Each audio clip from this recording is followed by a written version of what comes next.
Assalamualaikum warahmatullahi wabarakatuh. Perkenalkan, nama saya Dea Purnama, NIM 19053038 dari jurusan Pendidikan Ekonomi Universitas Negeri Padang.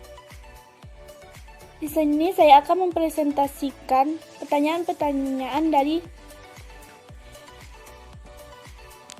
manajemen pemasaran yang materinya yaitu mengidentifikasi segmen dan target usaha. Pertanyaan pertama yaitu jelaskan tingkat segmentasi pasar mikro. Tingkat segmentasi pasar mikro dibagi atas 4. Yang pertama, pemasaran segmen, 2 pemasaran ceruk, 3 pemasaran lokal, 4 pemasaran individual. Yang pertama yaitu pasar segmen. Pasar segmen yaitu terdiri dari sekelompok orang yang menginginkan kebutuhan dan keinginan yang serupa. Alih-alih menciptakan segmen, tugas segmen yaitu mengidentifikasi segmen mana yang akan dibidik. Yang dimaksud dengan segmen yaitu suatu rekaan yang tak semua orang mengidentifikasi kebutuhan yang sama. Kedua yaitu pemasaran ceruk. Ceruk adalah sekelompok pelanggan yang lebih sempit yang mencari manfaat yang berbeda. Pasar biaya biasanya bagi ceruk menjadi satu segmen menjadi subsegmen. Segmen ceruk yang menarik yaitu segmen yang kebutuhan pelanggannya memiliki kebutuhan yang berbeda dan pelanggan dapat membayar berapapun asal perusahaan tersebut dapat memuaskan kebutuhan mereka.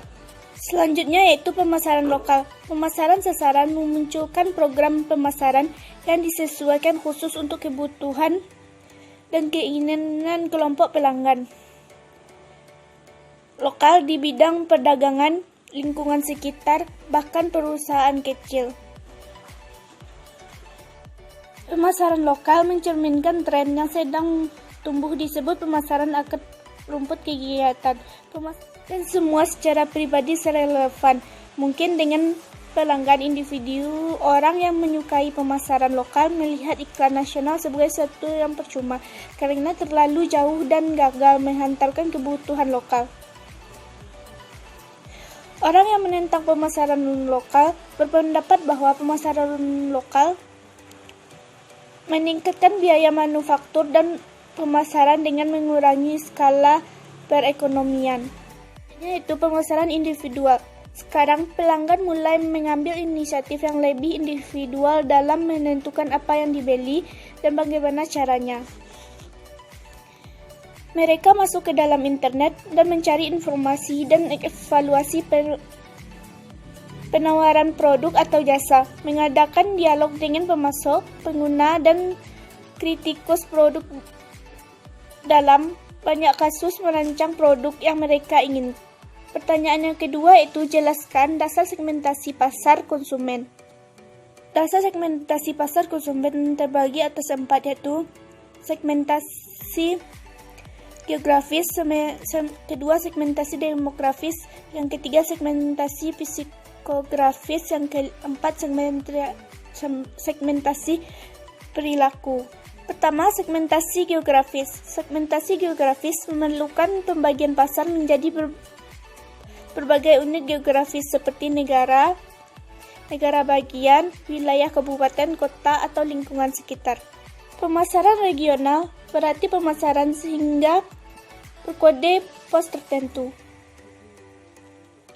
Pemasaran regional berarti pemasaran hingga berkode pos tertentu. Banyak perusahaan menggunakan piranti lunak pemetaan untuk memperlihatkan lokasi geografis mereka kepada pelanggan.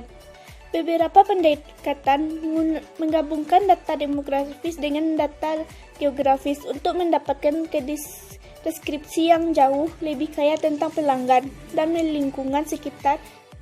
Pemasaran dapat menggunakan PRIMS untuk menjawab pertanyaan seperti wilayah geografis mana yang dihuni sebagian besar pelanggan, berharga kita, seberapa dalam kita telah memasuki segmen ini, dan lain-lain. Beberapa variabel demografis tertentu digunakan untuk mensegmentasikan pasar. Yang pertama yaitu usia dan tahap siklus hidup. Keinginan dan kemampuan konsumen berubah sesuai dengan usia konsumen tersebut.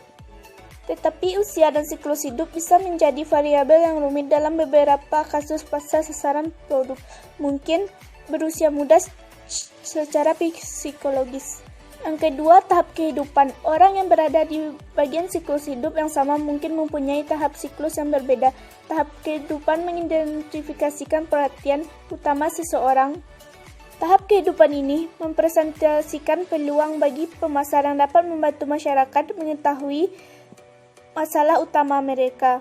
Yang ketiga, jenis kelamin. Pria dan wanita mempunyai sikap dan perilaku yang berbeda, sebagian berdasarkan susunan genetik dan sebagai karena sosialisasi.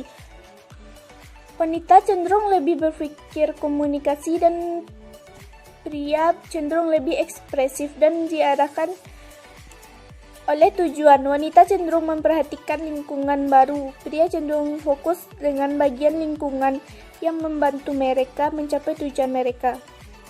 Yang keempat yaitu pendapatan. Segmentasi pendapatan merupakan praktik lama dalam kategori seperti otomotif, pakaian, kosmetik, dan lain-lain.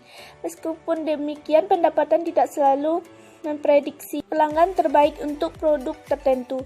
Banyak pemasar sengaja mengincar kelompok berpendapatan rendah dalam beberapa kasus menemukan tekanan kompetitif yang lebih sedikit. 5 yaitu generasi.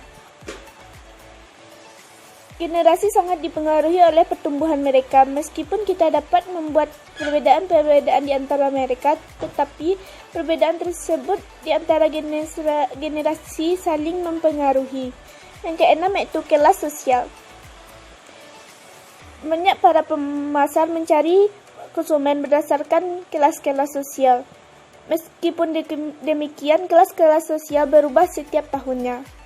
Yang kedua yaitu segmentasi psikografis. Psikografis adalah ilmu untuk menggunakan psikologi dan demografis guna lebih memahami konsumen dalam segmentasi. Sumber daya yang berbeda meningkatkan atau membatasi ekspresi seseorang atas motivasi utamanya. 4 kelompok dengan sumber daya yang lebih tinggi adalah penemu, pemikir, pencapai, dan orang yang mengalami.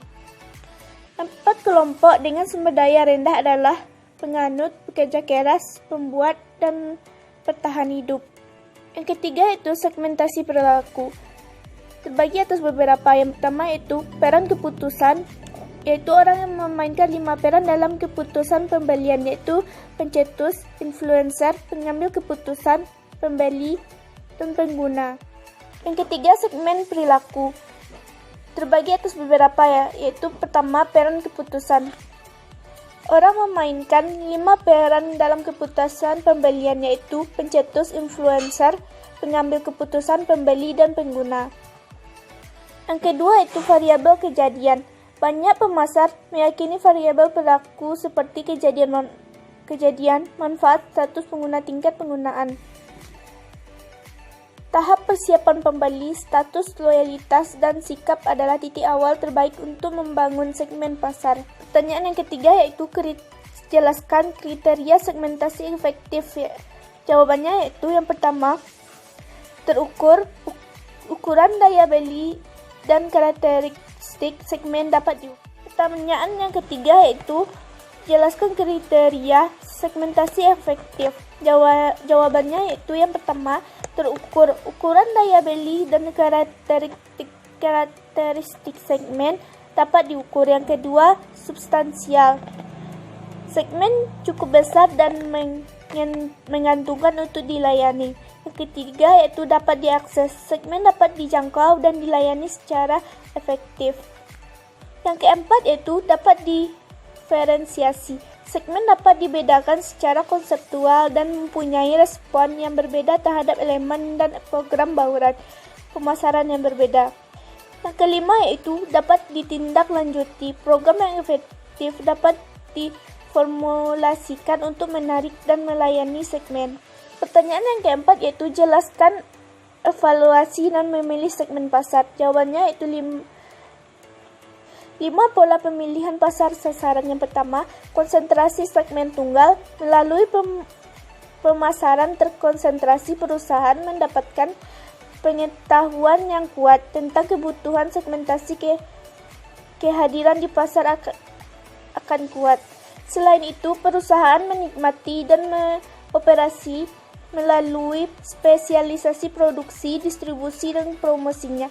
Jika perusahaan memimpin segmen, perusahaan dapat menghasilkan tingkat pengembalian tinggi atas investasinya. Yang kedua itu spesialisasi selektif. Perusahaan memiliki sejumlah segmen, masing-masing secara objektif menarik dan dapat mungkin ada sedikit atau tidak ada sinergi antara segmen tersebut. Tetapi masing-masing segmen dapat menjalani sebagai penghasil yang strategis. Multi-segmen ini mempunyai kelebihan yaitu mendiversifikasikan risiko perusahaan. Yang ketiga yaitu spesialisasi produk. Perusahaan membuat produk tertentu yang kemudian dijual ke beberapa pasar. Yang keempat yaitu spesialisasi pasar. Perusahaan berkonsentrasi untuk melayani berbagai kebutuhan dari satu kelompok pelanggan tertentu. Perusahaan mendapatkan reputasi yang kuat dalam melayani kelompok pelanggan ini dan menjadi saluran untuk produk tambahan yang dapat digunakan kelompok pelanggan. Risiko buruknya adalah bahwa kelompok pelanggan bisa mengalami pemotongan anggaran atau penyusutan ukuran. Yang kelima yaitu cakupan pasar penuh. Perusahaan berusaha melayani semua kelompok pelanggan dengan semua produk yang mungkin mereka perlukan dalam pemasaran tanpa diferensiasi perusahaan, mengabaikan segmentasi dan mengincar seluruh pasar dengan satu penawaran. Sekian presentasi saya. Assalamualaikum warahmatullahi wabarakatuh.